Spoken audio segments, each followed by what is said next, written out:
आज हम लोग पढ़ने वाले हैं जीव विज्ञान। जीव विज्ञान में क्लास 9वां का कोशिका पहला चैप्टर है। उससे पहले हम समझ लेते हैं कि जीव विज्ञान कहते किसे हैं, इसे जानना जरूरी है और बेसिक चीज है। आइए जानते हैं जीव विज्ञान। जीव विज्ञान किसे कहते हैं? विज्ञान की वह शाखा जिसमें जीव, जंतु एवं वनस्पति का अध्ययन किया जाता है, उसे क्या कहते हैं? जीव विज्ञान। जीव विज्ञान। और जीव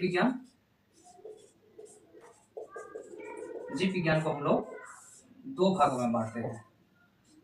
पहला जंतु विज्ञान, दूसरा वनस्पति विज्ञान। जंतु विज्ञान को इंग्लिश में कहते हैं जूलॉजी और वनस्पति विज्ञान को कहते हैं बॉटनी। जीव विज्ञान दो भागों में, एक जंतु विज्ञान और दूसरा वनस्पति विज्ञान।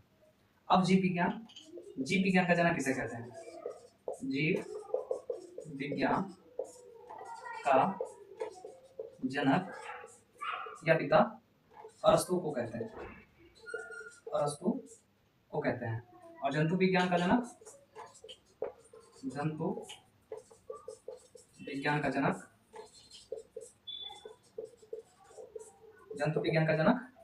अरस्तु को ही कहते हैं। और वनस्पति विज्ञान का जनक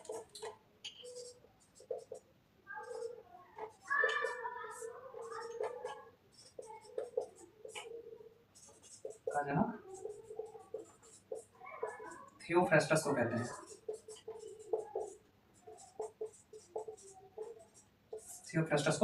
हैं। तो इतना बात समझ लिए? Yes sir. जीव विज्ञान का जनक किसे कहते हैं? अरस्तु को। जंतु विज्ञान का जनक अरस्तु को। और वनस्पति विज्ञान का जनक थियोफ्रास्टस को। इन्होंने अरस्तु का एक पुस्तक है हिस्ट्री ऑफ एनीमिया, उसमें 500 जंतुओं पर अध्ययन किए थे और थियोफ्रास्टस 500 वनस्पति पर अध्ययन किए थे। तो इतना बात समझ में आ गया। और अब चलते हैं मेन चैप्टर जो हम लोग को पढ़ना है, कोशिका। आइए अब हम कोशिका के बारे में समझते हैं कि कोशिका किसे कहते हैं।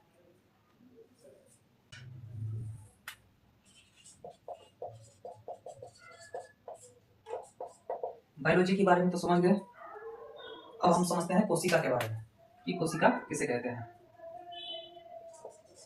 जीव का संरचनात्मक एवं क्रियात्मक इकाई को कोशिका कहते हैं।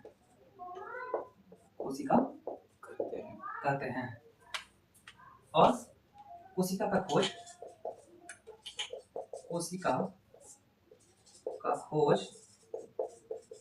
सर्वप्रथम रॉबर्ट हुक ने 1665 ईस्वी में किया था। जो कोशिका कैसे था? मृत कोशिका। क्या था? मृत कोशिका। और ये कोशिका का नाम क्या था? कॉर्क कोशिका में खोज किया था। और जब मृत कोशिका का खोज हुआ, उसके बाद जीवित कोशिका का खोज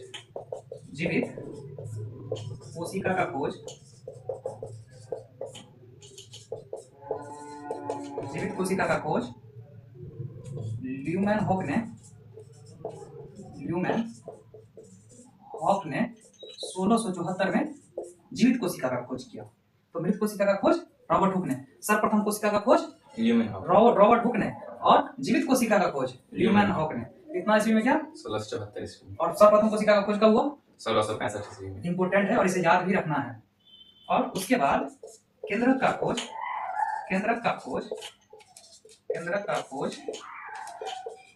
केंद्रक का खोज रॉबर्ट ब्राउन ने ब्राउन ने कितना ईस्वी में किया था? 1831 में इन्होंने केंद्रक का खोज किया। जब कोशिका का खोज हुआ तो उसे देखा गया तो बीच में एक केंद्रक, मतलब एक और पार्ट है जो बीचों बीच है, तो इसका नाम रखा गया केंद्रक। और केंद्रक का खोज किसने किया था? रॉबर्ट ब्राउन ने। उसके बाद कोशिका द्रव का खोज, कोशिका द्रव का खोज किसने किया था? पुरकिंजे ने। किसने? पुरकिंजे ने कितना में किया था? 1839 में। किसने किया था खोज? जीव द्रव का खोज पुरकिंजे ने। कब किया था? 1839 में। अब हम लोग तो समझ गए कि कोशिका किसे कहते हैं। तो जीव का संरचनात्मक एवं क्रियात्मक इकाई को क्या कहते हैं? कोशिका कहते हैं। जो हमारा बॉडी बना है वो कोशिकाओं से मिलकर बना है। तो हमारा संरचना जो हुआ है उसे किससे हुआ? कोशिका से हुआ है। तो इसीलिए इसको क्या कहते हैं? संरचनात्मक एवं क्रियात्मक इकाई को क्या कहते हैं? कोशिका कहते हैं। और कोशिका का खोज सर्वप्रथम किसने किया था? रॉबर्ट हुक ने। कब किया था? 1665 में। इसने मृत कोशिका का खोज किया था। कैसा कोशिका कैसा था?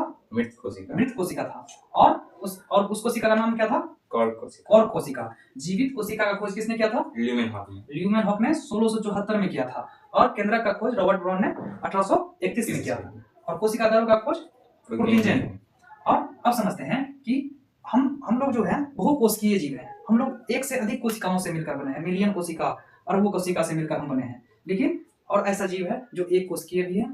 तो एक कोशिकीय जीव के बारे में पहले कोशिका के बारे में समझते हैं। कोशिका को कितने भाग में बांटते हैं? दो भाग में। एक कोशिकीय जीव जो एक कोशिका से मिलकर बना है।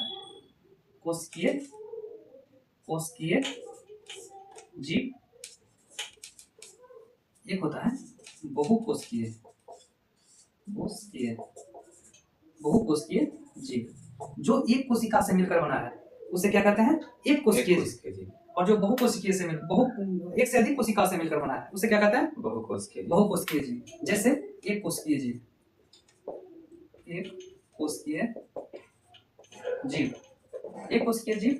जो एक कोशिका से मिलकर बना हो, जो एक कोशिका से मिलकर बना हो।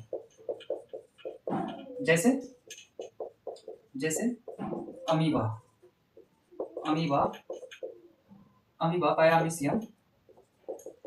पैरामीशियम, यूग्लिना,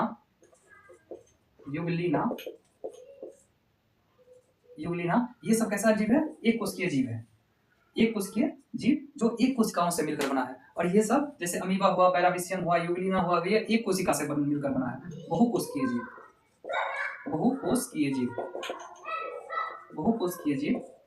जो एक से अधिक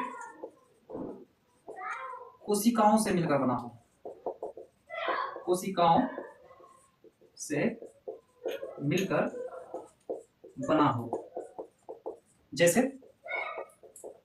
जैसे में हो गया हम लोग, आ गए मानव, जानवर, पक्षी, और कितना जो भी पेड़ पौधा, जितना भी चीज है वो बहुकोशिकीय है। पेड़ पौधा भी कोशिकाओं से मिलकर बना होता है। जितने भी सजीव हैं दुनिया में सब क्या है? कोशिकाओं से मिलकर बना है। तो जैसे बहुकोशिकीय में आ गए हम लोग, मानव, जानवर, पक्षी, पेड़ पौधा, ये सारा बहुकोशिकीय जीव है। एक से अधिक कोशिकाओं से मिलकर बना है। ठीक है, समझ में आ गया? एक कोशिकीय जीव और बहुकोशिकीय जीव। उसके बाद अब समझते हैं कि सबसे बड़ी कोशिका क्या होता है? शुतुरमुर्ग का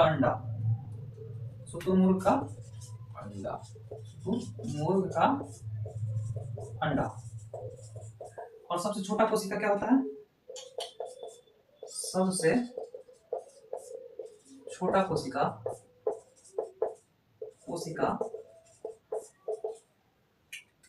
माइक्रोप्लाज्मा। बैक्टीरिया होता है, बैक्टीरिया जिसे जीवाणु कहते हैं, जीवाणु होता है। और जीवाणु में माइक्रोप्लाज्मा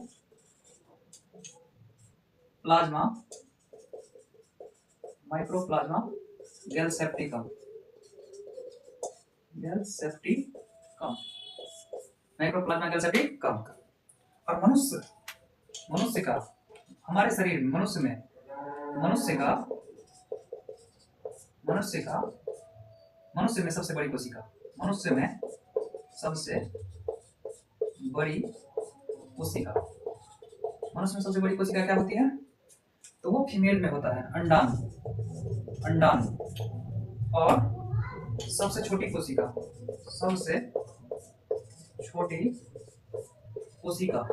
मनुष्य में सबसे छोटी कोशिका क्या होती है?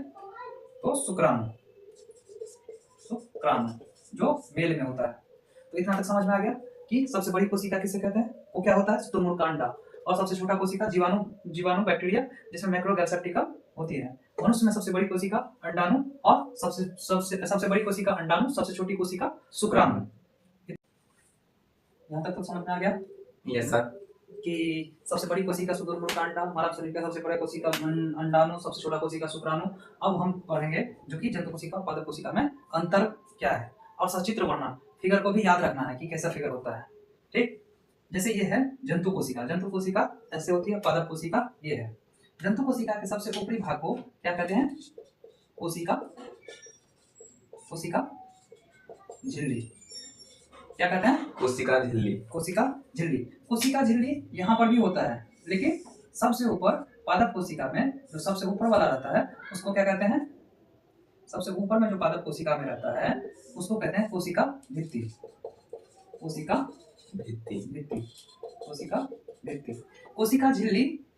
कोशिका झिल्ली पादप कोशिका में पाया जाता है, लेकिन कोशिका भित्ति जंतु कोशिका में नहीं पाई जाती है। यहाँ पे देख रहे हो एक ही है, तो ये कोशिका झिल्ली है, और कोशिका झिल्ली कोशिका भित्ति के नीचे है पादप कोशिका में। तो याद रखना कि जंतु कोशिका में कोशिका भित्ति नहीं पाई जाती है और पादप कोशिका में पाई जाती है। और इसके बाद ये जो सबसे बड़ा भाग है ये इस कोशिका का, इसमें जो सबसे बड़ी होती है ये क्या होती है? रिक्तिका जो पादप कोशिका में सबसे बड़ी होती है। और इसी के कारण ये जो हमारा केंद्रक है वो केंद्रक कहाँ जाता है? बीच से साइड में आ जाता है। और केंद्रक के अंदर में एक तंतुनुमा संरचना होती है, तंतुनुमा। इसको क्या कहते हैं? क्रोमेटिन तंतु। इसको क्या कहते हैं? क्रोमेटिन तंतु। और यहाँ पे जो होती है इसको क्या कहते हैं? यहाँ पे जो रहता है उसको क्या कहते हैं? केंद्रिका। क्या कहते हैं? केंद्रिका। और इसमें जो लिक्विड पाया जाता है, इसमें जो लिक्विड होता है उसको क्या कहते हैं? तो केंद्रक द्रव। जो कोशिका में जो कोशिका द्रव होती है उससे वह अलग होता है। क्या? केंद्रक द्रव। तो इसमें समझ में आया जो कि ये क्रोमेटिन तंतु है, ये बाद में जाकर क्या होता है? तो गुणसूत्र में परिवर्तित हो जाते हैं। तो ऐसा ही इसमें भी होता है केंद्रक। बारे में सबके सब जितना भी कोशिकांग है इसके बारे में सब कुछ हम डिटेल से पढ़ने वाले हैं, लेकिन यहाँ पे समझना है कि कैसा क्या होता है। ये क्या है? तो ये है ये केंद्रक झिल्ली। सबसे ऊपर वाला भाग को क्या कहते हैं? केंद्रक। सबसे ऊपर भाग को केंद्रक झिल्ली। इसमें भी सबसे ऊपर वाला भाग को क्या कहते हैं? केंद्रक झिल्ली। इसके अंदर में जो रहता है इसको क्या कहते हैं? क्रोमेटिन तंतु। इसमें ये जो है इसको क्या कहते हैं? केंद्रिका। उसमें जो जल भरा रहता है उसको क्या कहते हैं? केंद्रक द्रव। इसमें भी ये क्रोमेटिन तंतु और ये केंद्रिका, और इसमें भी केंद्रक द्रव पाया जाता है। तो ये हो गया केंद्रिका, ये हो गया क्रोमेटिन तंतु, और इसमें जो पानी भरा रहता है द्रव उसे क्या कहते हैं? केंद्रक द्रव। तो इतना समझ में आ गया? Yes sir. अब इसमें क्या क्या होता है? इसमें हरित लवक पाया जाता है, जिसे क्लोरोफिल भी कहते हैं। हरित लवक पाया जाता है कहीं कहीं, ऐसे हरित लवक हमको बना देना है। ये हरित लवक जो जंतु कोशिका में नहीं पाया जाता है, सिर्फ पादप कोशिका में ही पाया जाता है। हरित लवक। और क्या होता है इसमें? जैसे ऐसे संरचना होता है, ये जो है इसे क्या कहते हैं? गोल्जी का सबका हम यूज देखेंगे कि कोशिकांग में क्या कैसे क्या होता है। इसमें क्या है? ये क्या है? गोल्जी का। और क्या क्या होता है? इसमें भी होता है जो पावर हाउस माइटोकॉन्ड्रिया, कोशिका को ऊर्जा देने वाला, इसे ही कहते हैं ऊर्जा शक्ति, कोशिका का पावर हाउस। इसको क्या कहते हैं? इसमें भी पाया जाता है, इसे क्या कहते हैं? माइटोकॉन्ड्रिया।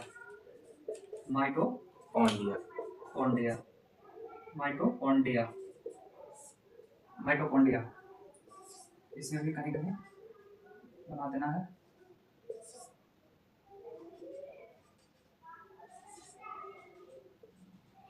ये क्या है? माइटोकॉन्ड्रिया।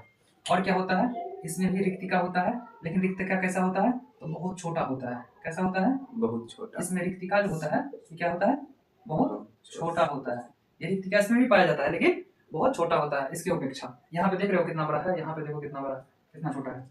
तो ये रिक्तिका पाया जाता है। और इसमें जो ये जो है,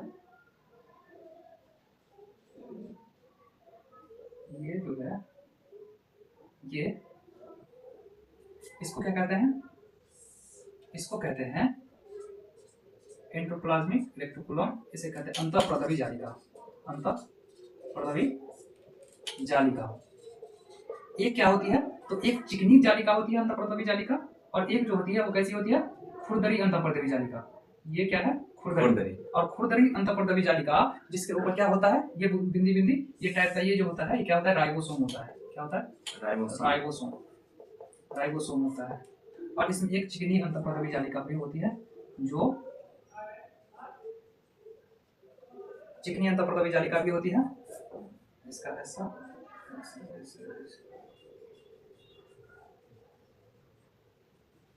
इसमें एक चिकनी अंतःप्रदवी जालिका भी होती है, जो क्या होता है? ये इस पे राइबोसोम नहीं पाया जाता है, लेकिन खुरदरी अंतःप्रदवी जालिका, तो इसको खुरदरी अंतःप्रदवी जालिका। और ये क्या जालिका है? ये चिकनी अंतःप्रदवी जालिका। दोनों चीज समझ में आ गया? Yes sir. और इसमें भी होता है, इसमें भी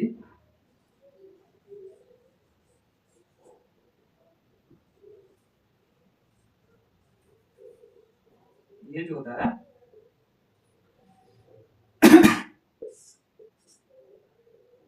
अंतःप्रदवी जालिका, इसमें भी दोनों होता है। एक खुरदरी अंतःप्रदवी जालिका होता है, और एक ये। और इसमें एक और चीज होता है जो उसमें नहीं पाया। इसमें एक चीज ताराकाय सेंट्रोसोम, ताराकाय भी पाया जाता है, जो पादप कोशिका में नहीं पाई जाती है। और एक लाइसोसोम जो से इसमें पाया जाता है जंतु कोशिका में। तो रिक्तिका पादप कोशिका में पाई जाती है, और ये हरित लवक किस में पाया जाता है? पादप कोशिका में पाया जाता है। और हरित लवक जंतु कोशिका में नहीं पाया जाता है। कोशिका झिल्ली जंतु कोशिका में पाई जाती है, कोशिका झिल्ली पादप कोशिका में भी पाई जाती है, लेकिन कोशिका भित्ति सिर्फ पादप कोशिका में पाई जाती है, जंतु कोशिका में नहीं पाई जाती। रिक्तिका दोनों में होता है, लेकिन जंतु में बहुत छोटा और पादप में बड़ा होता है। पादप में क्या होता है? बहुत बड़ा होता है। और चिकनी अंतःप्रदवी जालिका और खुरदरी अंतःप्रदवी जालिका, इसके ऊपर में लाइसोसोम होता है, और ये चिकनी अंतःप्रदवी जालिका जिसपे राइबोसोम नहीं होता है। और ये क्या होता है? लाइसोसोम का काम क्या है?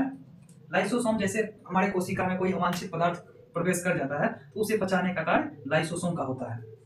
और उनके बारे में बहुत ज्यादा डिटेल जितना भी है कोशिका, सबके बारे में ज्यादा डिटेल से जानेंगे। जो अंदर में केंद्रक ये सबसे ऊपर में केंद्रक झिल्ली पाया जाता है। इसके अंदर में एक क्रोमेटिन तंतु पाया जाता है, जो बाद में जाके गुणसूत्र में परिवर्तित होता है।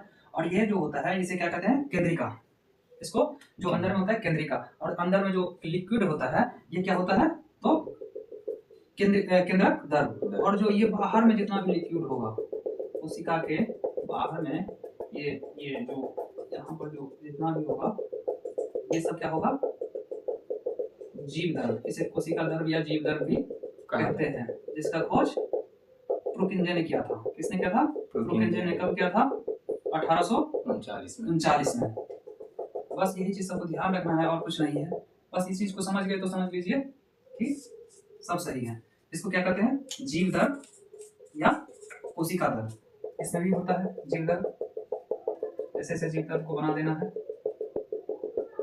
इसमें क्या होता है, ये क्या होता है, जीव द्रव्य या कोशिका दर्द। जीव द्रव्य। ठीक है, यस तो समझ में आ गया। यस अब सर। इन जो कोशिकांग है इनके बारे में हम डिटेल से पढ़ते हैं कि कोशिका झिल्ली क्या होती है, कोशिका भित्ति क्या होती है, और रिक्तिका क्या होता है, क्रोमेटिन तंतु क्या होता है, केंद्रिका के बारे में जाने, केंद्रक द्रव के बारे में, केंद्रक झिल्ली के बारे में, हरितलवक के बारे में, गोल्जी के बारे में, माइटोकॉन्ड्रिया के बारे में, जीवद्रव्य के बारे में, तारकाय, सेंट्रोसोम, राइबोसोम, अंतःपदवी जालिका, चिकनी अंतःपदवी जालिका, लाइसोसोम, इन सारी चीजों का क्या काम है, डिटेल बाय डिटेल सारा चीज को पढ़ेंगे और आराम आराम से पढ़ेंगे। बस अभी घबराना नहीं है, सब समझ में आएगा। अभी आपको लग रहा है जो डिफिकल्ट है, लेकिन डिफिकल्ट नहीं है। ठीक है, बस अब चलते हैं कि अब इनके बारे में, कोशिका के बारे में पढ़ते हैं कि कोशिका क्या क्या, किसका क्या काम है और किसको क्या कहते हैं। तो अब चलते हैं इसके बारे में समझते हैं कि क्या क्या क्या कैसा क्या होता है। तो इसमें क्या होता है, पहले तो पादप कोशिका में सबसे ऊपरी आवरण को क्या कहते हैं, कोशिका भित्ति। कोशिका भित्ति। सबसे ऊपरी आवरण को पादप कोशिका में क्या है, तो पादप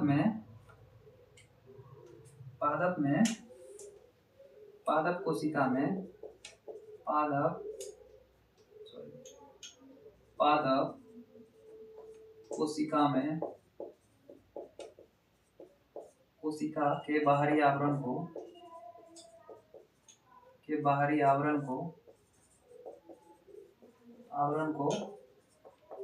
क्या कहते हैं, कोशिका भित्ति। कोशिका भित्ति। जंतु कोशिका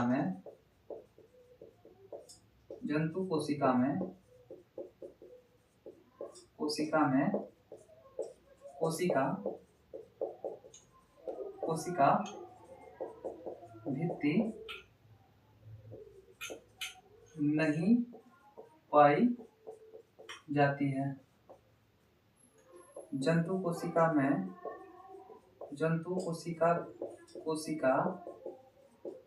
के बाहरी आवरण को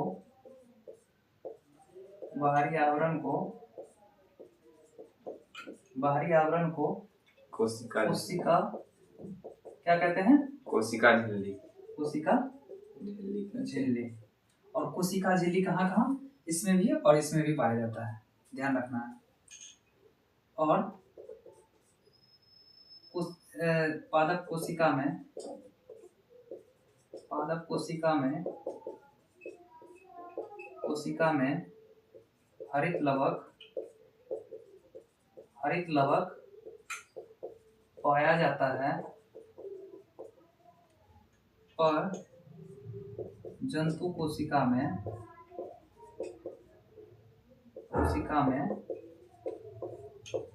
हरित लवक नहीं पाया जाता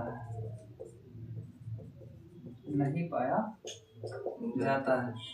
बस दो चार मुख्य पॉइंट लिख लेना है। जैसे इसमें रिक्तिका बहुत बड़ी होती है पादप कोशिका में।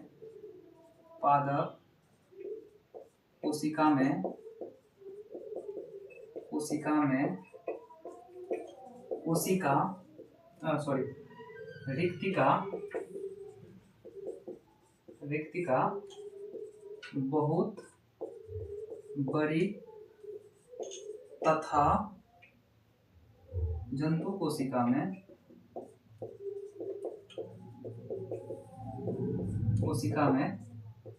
रिक्तिका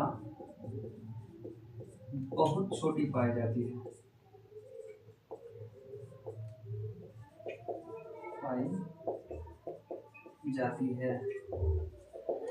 इतना चीज समझ में आ गया? Yes sir. और क्या क्या पाया जाता है जंतु कोशिका में और पादप कोशिका में? हरित लवक इसमें पाया जाता है, इसमें नहीं पाया जाता है। इसमें कोशिका भित्ति पाई जाती है, इसमें कोशिका भित्ति नहीं। ये सबसे बाहरी आवरण को क्या कहते हैं, कोशिका भित्ति। लेकिन जंतु कोशिका में कोशिका सबसे बाहरी आवरण को क्या कहते हैं, कोशिका झिल्ली। इसमें रिक्तिका बहुत बड़ी पाई जाती है, इसमें रिक्तिका बहुत छोटी। तो बस इतना ही चीज ध्यान रखना है और इससे आगे नेक्स्ट पार्ट में करेंगे। और इसके लिए आप लोग चैनल को सब्सक्राइब कर लीजिए और कंटिन्यू बनाए रखिए। एक एक चैप्टर को अच्छे से करते हुए चलेंगे। और जो भी जैसे कोशिका के बाद उत्तक है, जैसे मेन चैप्टर जितना भी है सबको पहले निपटाते हुए, जब सबसे पहले करते हुए निकलेंगे। इसके बाद केमिस्ट्री फिजिक्स जितना भी साइंस का है पार्ट वो करेंगे। उसके बाद सोशल साइंस पर चलेंगे, सोशल साइंस में क्या कैसे करना है। और आप लोग लाइक और सब्सक्राइब जरूर कर दें, और नेक्स्ट पार्ट में मिलते हैं इससे आगे।